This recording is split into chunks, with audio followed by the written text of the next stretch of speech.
welcome to my talk show. Today on my talk show, we are going to be talking about alcohol and its effects. Question, what's the definition of the word alcohol?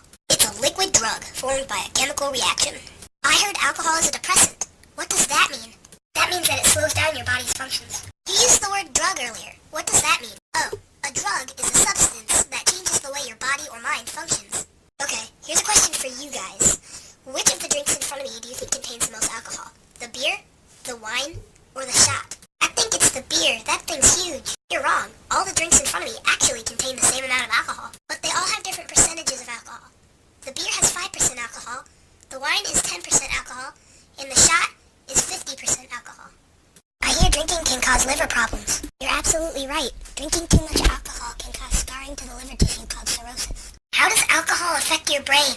Alcohol can affect your brain by slowing reaction time, slowing a lot of your body functions, making it harder to speak clearly, and it can influence poor decision making. Okay, now I'm going to give you guys all different amounts of alcohol. I'm going to bring in John and give him 0.2, and then I'm going to give you all different amounts, including 0.08, 0.02, and 0.4. Alright, John, have this one. Mitt, drink this one. Rick, go ahead and have this one. And here you go, Herman, go ahead and drink those. Okay, we're ready. After a few shots and a blood alcohol level of 0.2, John is going to tell us how he feels. I feel stupid. I can't believe he totally just ran off like that.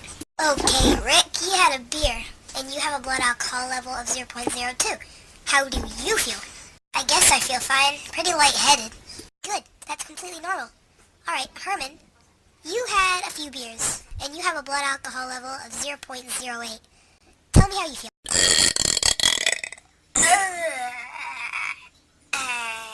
I'm dizzy and I can't drive home. Good, because I don't think I want you driving home. Alright, now let's see how Mitt feels. Mitt? Can you hear me? I think you've put our friend Mitt here into a coma. Oh dear! In 3 days and 2 trips to the hospital, everybody is sober and returns to the show.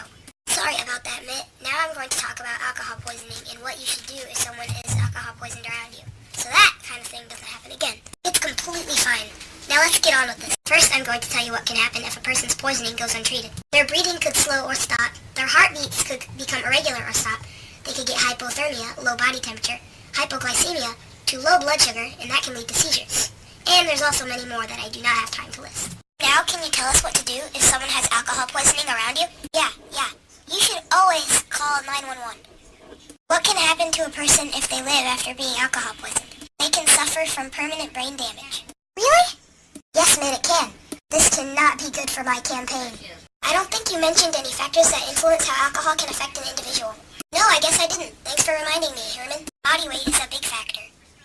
Take me for an example. I'm small and skinny. So if me and Hulk Hogan both took a shot, I'd probably be affected more than he is because of my body weight. Other factors include amount of alcohol consumed, rate of consumption of alcohol, amount of food eaten before alcohol consumption, and the presence of drugs in another person's body. Why did John barf after he ran over there like that? He did? Ew. I'll tell you. It's because alcohol is an irritant to the stomach. There is a danger of choking on vomit, which could cause death by asphyxiation in a person who is not conscious of being intoxicated. What's all the hoopla about drunk drivers? Well, I'll tell you what the hoopla is. It's because drunk drivers react